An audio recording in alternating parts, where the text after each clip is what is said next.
Radio activity च्याप्टरबाट हाम्रो हैन modern फिजिक्समा ध्यान दियो। यो पनि हाम्रो यो मोडर्न फिजिक्सको लास्ट च्याप्टर हो होइन रे, मोडर्न फिजिक्सको लास्ट च्याप्टर हो, ध्यान दिने हैन। यो आज पढाइदिन्छु, अहिले त सक्दैन यो च्याप्टर, हाम्रो बेलुकासम्म सकिहाल्छ बुझ्यो नि। अनि सकेर एउटा कुन पार्ट छुटेको छ हाइन्सबर्ग अनसर्टेनिटी प्रिन्सिपल, त्यो पनि बढिदिन्छ, ध्यान दिने। हेर यहाँबाट तिमीहरूको कम्तीमा पनि नि 3 देखि 4 मार्क्सको क्वेसन सोध्छ, के बुझ्यो? ग्राफिकल क्वेसन पनि सोध्न सक्छ यहाँबाट, कुनै ठुलो कुरा भएन, ठिक छ नि। त्यो पहिला बुझिहाल्ने के हो, ठिक छ। डेफिनेसनहरू किताबमा पनि हुन्छ, डेफिनेसन हेर्दा पनि भइहाल्यो होइन। किताबमा एकचोटि पढ्ने म सर र सम्झाइदिन्छु, अनि डाइरेक्टली हामी मेन पोइन्टमा आउँछ, बुझ्यो नि। ध्यान दिने, रेडियो एक्टिभिटी भनेको थाहा छ, ध्यान दिने। यो ध्यान दिने इमिसन अफ, ध्यान दियो हेर, स्पोन्टेनियस भनेको बुझ्छौ लगातार, के हुन्छ लगातार। Spontaneous emission of radiation by heebie element, ध्यान देने, बाई हिबी एलिमेंट, ध्यान देने। हेर रेडियो एक्टिभिटी भनेको जस्ट यति बुझ कि कुनै पनि हिबी एलिमेन्टबाट, ध्यान दिनु, हजारौं वर्षसम्म लाखौं वर्षसम्म के हुन्छ त्यसको, त्यो एलिमेन्टबाट के हुन्छ रेडिएसन इमिसन हुँदै राख्छ नि। त्यो नेचुरल फिनोमिना हो एउटा। Spontaneous phenomenon of emission of radiation by heavy element is called radioactivity. Radioactivity भनेकै त्यही हो कि कुनै पनि हिबी एलिमेन्टबाट, कुनै पनि एटमबाट वर्ष लगाएर त्यहाँबाट रेडिएसन निस्किरहेको हुन्छ। नेचुरल प्रोसेस हो, स्पोन्टेनियस प्रोसेस हो। त्यही प्रोसेसलाई हामी के भन्छौँ, रेडियो एक्टिभिटी, ठिक छ नि राजेश, बुझ्यौ? अनि त्यसपछि जुन एलिमेन्टबाट, जुन सब्सटेन्सबाट यो रेडिएसन इमिसन हुन्छ, रेडियो एक्टिभिटी प्रोसेस देखाउँछ, त्यो सब्सटेन्सलाई के भन्छौँ हामी, रेडियो एक्टिभिटी सब्सटेन्स। पुष्पराज कहाँ छौ तिमी? हेर the phenomenon of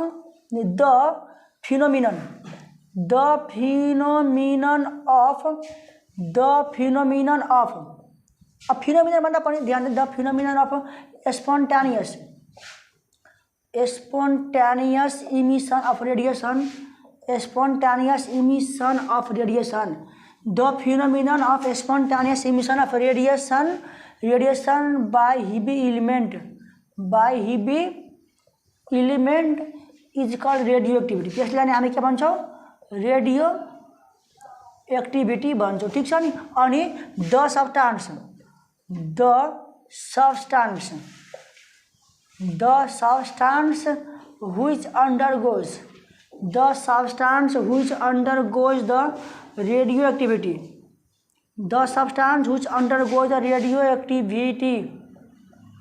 is called क्या भन्छौँ, radioactivity substance is called radioactivity substance भन्छौँ, ठिक छ। जुन सब्सटेन्सबाट रेडिएसन इमिसन हुन्छ, मतलब जुन सब्सटेन्सले रेडियो एक्टिभिटी फिनोमेन देखाउँछ, त्यो सब्सटेन्सलाई भन्छ रेडियो एक्टिभिटी सब्सटेन्स भन्छौँ। अनि स्पोन्टेनियस इमिसन अफ रेडिएसन, कुनै पनि हिबी एलिमेन्टबाट स्पोन्टेनियस इमिसन भइरहेको छ, कति वर्षसम्म हुन्छ बुझ्यो नि। जस्तै कि युरेनियमको लागि 1620 वर्ष हो, ठिक छ नि। त्यस्तै स्पोन्टेनियस इमिसन हुन्छ, बुझ्यो नि। त रेडिएसनको कुनै पनि एलिमेन्टबाट वर्षसम्म, त्यो प्रोसेसलाई हामी के भन्छौँ, रेडियो एक्टिभिटी भन्छौँ, ठिक छ। जुन सब्सटेन्सले यो रेडियो एक्टिभिटी प्रोसेस देखाउँछ, त्यो सब्सटेन्सलाई के भन्छौँ, रेडियो एक्टिभिटी सब्सटेन्स भन्छ, बुझ्यो नि। यहाँबाट मेन कुरा सोध्न भनेको तिम्रो के थाहा छ, डीके इक्वेसन, ध्यान दिने। डीके इक्वेसन भेरी इम्पोर्टेन्ट छ यो, ठिक छ। डीके इक्वेसन ध्यान दियो। हेर डीके इक्वेसन के हो, ध्यान दिने। हेर सबभन्दा पहिला यसको के हामी बुझ्छ, ध्यान दिने। यसको एउटा हाम्रो के छ, एउटा ल छ, ध्यान दिने। पहिला हामी ल पढिहाल, ध्यान दिने। एउटा इम्पोर्टेन्ट ल छ, भेरी इम्पोर्टेन्ट, ध्यान दिने। लो of radio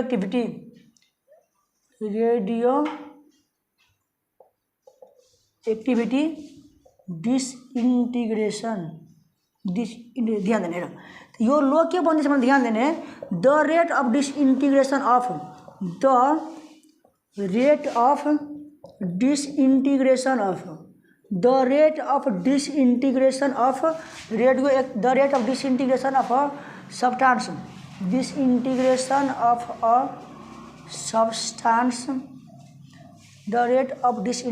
of a substance है ना,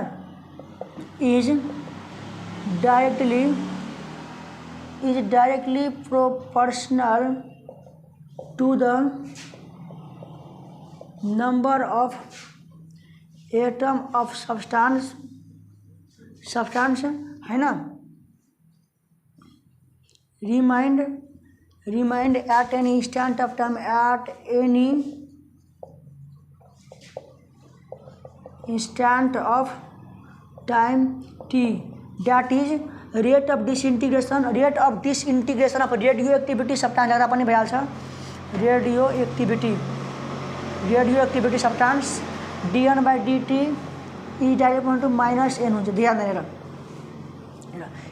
यसको एउटा लो छ रेडियोएक्टिभिटी डिसइन्टिग्रेसन एउटा लो के छ भने the rate of disintegration of a substance radioactivity substance is directly proportional to number of atoms of a substance remained at any instant of time. ध्यान दिने हेर के भन्छ भने तिम्रो ध्यान दे माने कि सुरुमा कुनै सब्सटेंस कुनै एटमको सब्सटेंस एटम कति थियो भने जब टाइम 0 थियो त्यो नंबर अफ एटम कति थियो n0 थियो। ठीक छ, जब टाइम t भयो मतलब सुरुमा इनिशियली सैंपल अफ सब्सटेंस को एटम कति थियो नंबर अफ एटम n0 थियो। ठीक छ, अब टाइम t मा त्यो केही न केही त्यो डिसइन्टिग्रेसन भएर इमिसन भएर थोरै बचेको होला नि, केही न केही बचेको होला नि, माने कि जब टाइम t भयो त्यो सब्सटेंस कति बच्यो n बच्यो। ठीक छ नि, त्यसको रेट अफ डिसइन्टिग्रेसन मतलब dN/dt त्यो कति सब्सटेंस बच्यो त्योसँग डाइरेक्टली प्रोपोर्शनल छ।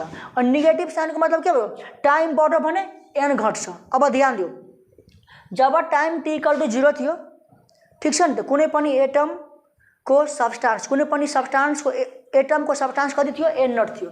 ठीक छ, जब इनिशियली टाइम 0 थियो नि एमाउन्ट अफ सब्सटेंस कति थियो n0 थियो। जब टाइम t भयो ध्यान दियो जब टाइम t भयो त त्यो एमाउन्ट अफ सब्सटेंसबाट के न के घट्छ त बच्यो कति यति बच्यो। मतलब टाइम जति बढ्छ त्यो सब्सटेंस त्यति घट्दै जान्छ नि, मतलब जुन बच्छ हाम्रो यो के हुन्छ हाम्रो घट्दै जान्छ। टाइम बढ्यो त n घट्छ घट्दैन त्यही यहाँ लेख्नुपर्छ negative sign indicates that when t increases then के हुन्छ n डिक्रिजेस। ठीक छ, यहाँसम्म गर पनि आउन सक्छ। ठीक छ, यो एकदमै एउटा भेरी इम्पोर्टेन्ट टपिक हो। ठीक छ, एकदमै बढी सोध्न सक्ने एक्जाममा यहाँबाट तिम्रो डेरिभेसन आउँछ, डेरिभेसन आएन भने न्युमेरिकल आउँछ, न्युमेरिकल पनि आएन भने ग्राफिकल क्वेसन आउँछ, त्यो पनि आएन भने डेफिनेसन आउँछ तर आउँछ। ठीक छ, ध्यान हेर यसमा के लेख्छ ध्यान दियो हामी हेर पहिला कुरा बुझिहाल ध्यान दियो हेर पहिला हामी सोल्युसन गराइदिन्छ ध्यान दिने हेर कि एट टाइम ध्यान दिने एट इनिशियली टाइम t = 0 जब टाइम t = 0 थियो तो अमाउंट अफ सब्सटेंस कति थियो माना कि अमाउंट अफ सब्सटेंस कति थियो is n0 amount of substance कति थियो n0 माना कि जब सुरुवात भएको थियो डिसइन्टिग्रेसन मतलब रेडियो एक्टिविटी को सब्सटेंस हो बुझ्यो नि जब त्यो इंटीग्रेट हुन मतलब इमिशन हुन स्पोन्टेनियस इमिशन हुनु भन्दा पहिला जब टाइम t = 0 थियो तब त्यसको अमाउंट अफ सब्सटेंस कति थियो n0 थियो। ठीक छ नि, अनि आफ्टर टाइम t जब टाइम t भयो जब टाइम t भयो जब टाइम t भयो तो then amount of remaining substance amount of remaining substance तो कति ध्यान देने जब टाइम t भयो तो केही न केही अमाउंट त खर्च भइहाल्यो होला नि कि छैन केही न केही अमाउंट के हुन्छ खर्च भएको हुन्छ हुँदैन रे माने कति बच्यो मानिहाल्यो कि बचेको सब्सटेंस तिम्रो कति भइहाल्यो इज n भइहाल्यो। ठीक छ, हामीलाई थाहा छ कि अकॉर्डिंग टू ध्यान दियो according to the law of radioactivity disintegration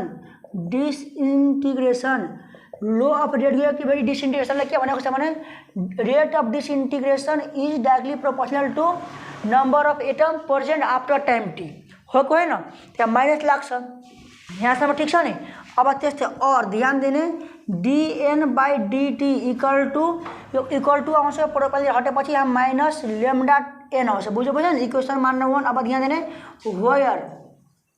where lambda is equal के भन्छ हामी लेम्डालाई लेम्डा इज इक्वल के भयो होला proportionality constant. Lambda is called proportionality constant and also called lambda ले और हामी के भन्छौँ d के constant पनि भन्छौँ के भन्छौँ d के constant पनि भन्छौँ त्यो कुरा अहिले पनि याद राख्नु ठीक छ यहाँसम्म गर त पहिला लेख अनि यो अब अलिकति यसको ल्याङ्ग्वेज लेख्दिन्छु ठीक छ नि के लेख भने let us consider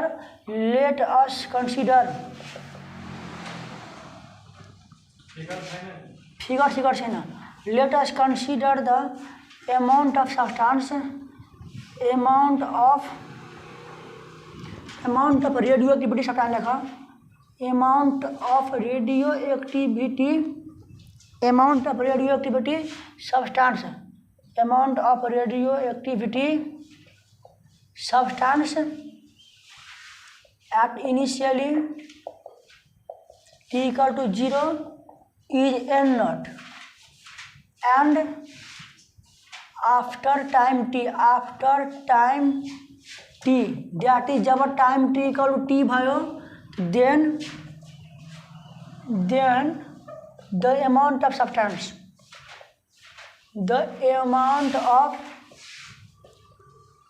substance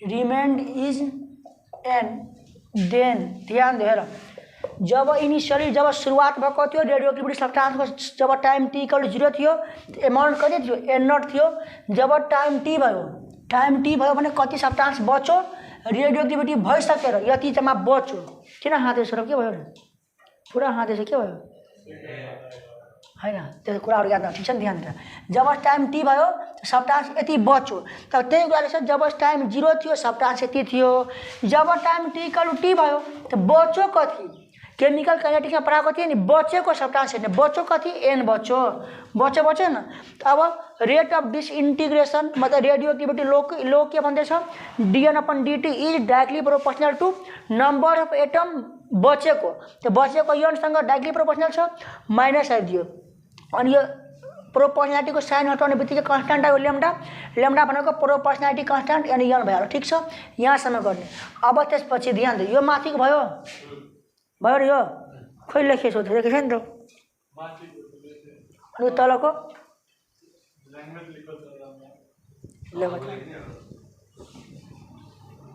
language लेख तलमा यो लेख डेरिभेसन हो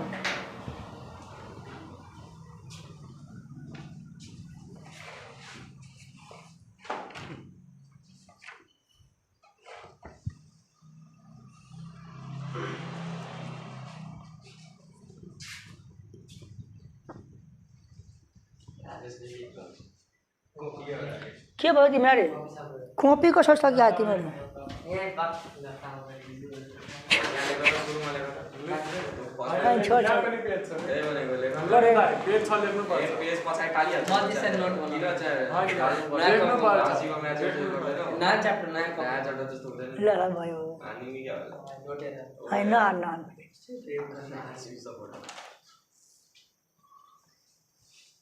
हान दिन तयार भइहाल्यो तिमीहरु भनाइ मात्र तर हान तिमी राख्दै त उड्दैन उड्दै पुरै पातलो छु ए का झगडे आउँछ झगडे हुँदै त्यस्तो पदार्थसित सोध्नु पदार्थ मात्रै हुँदैन पदार्थ मसँग पनि ट्युसन सकिहाल्छ नि जब दुश्मनी गराछ ल भेट्न नदियो मेरो रोजले पुरा मिल्छ कि झगडा आउँदैन पदार्थ ठीक छ आती त्यसलाई त झन्डै उडेको थियो हामी दुईटा भने त्यसो त पापामै पनि पदारै भन्छ कि नाम लिन्छ पदार भनेको त त्यसो घर घरले हुन्छ तले मेरो घरको बाहिर आउँछ कि ट्युसन नामले आफै बोलाउँदैन ए पदार गरेर के गर्छ पुरा लेख्लिन्छ अरे यो त भाइ पदार भए त घरमा आउँछ मेरो बुवा फोन गर्यो हैन अनि मेरो बुवाले फोन उठायो भन्छ कि ए पदार निस्किन भयो मेरो बुवाले भन्छ भाइ पदार घरमा छैन मेरो बुवाले गाली गर्यो अनि भन्छ पदार घरमा छैन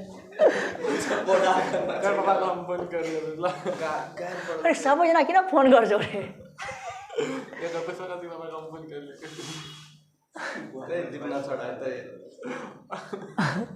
के भने गाली गर्यो यसले फोनमा गाली गर्यो अलि भन्दै दिपना चढा यार दिपना कसको पप्पा नाम उसको फोन को उठाएको थियो यसको पप्पा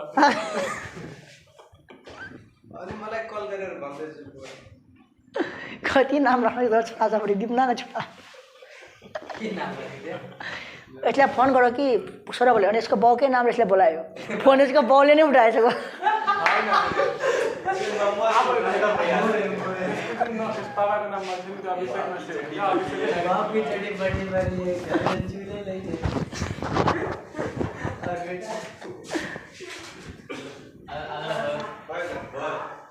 कंप्लीट गर्नु दे ल ध्यान दिएर अब हेर ध्यान दिनु सिम्पल छ केही छैन हेर त्यसको इंटीग्रेशन गर्न आउँछ भने भइहाल्यो ध्यान दिएर अब के गर्छ हामी ध्यान दियो इंटीग्रेट बोथ साइड ध्यान दिने इंटीग्रेट बोथ साइड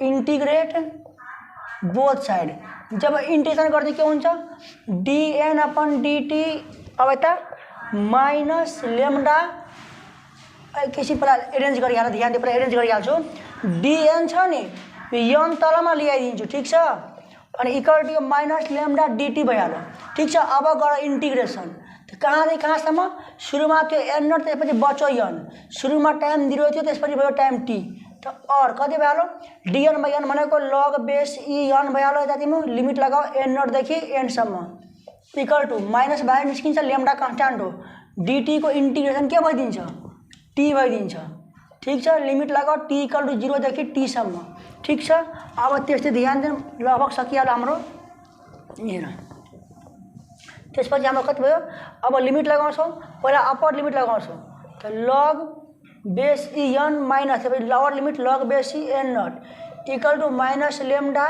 t भइहाल्यो भएन अब log base n by n nought हुन्छ यो किनभने लग समान माइनसमा समान डिभाइडमा हुन्छ माइनस लेम्डा t अब हेर जब यो लगलाई हटाउँछौँ हामी त एक्सपोनेन्शियल आउँछ अनि के आउँछ n by n not equal to log हटिहाल्यो भने यता तिमी एक्सपोनेन्शियल आउँछ e को पावर माइनस लेम्डा t आउँछ यता तिमी यसरी पनि लेख्न सक्छौ या त यसरी लेख ठीक छ अथवा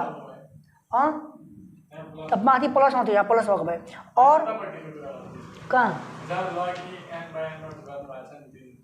कहाँ प्लस भयो ध्यान दिन पढाएको छु नि त log base A plus log base B log plus भने मल्टिप्लाईमा हुन्छ माइनस 7 डिभाइडमा हुन्छ ध्यान दिने त और अथवा यो लेख अथवा n equal to n nought e को पावर माइनस लेम्डा t लेख ठीक छ नि के भयो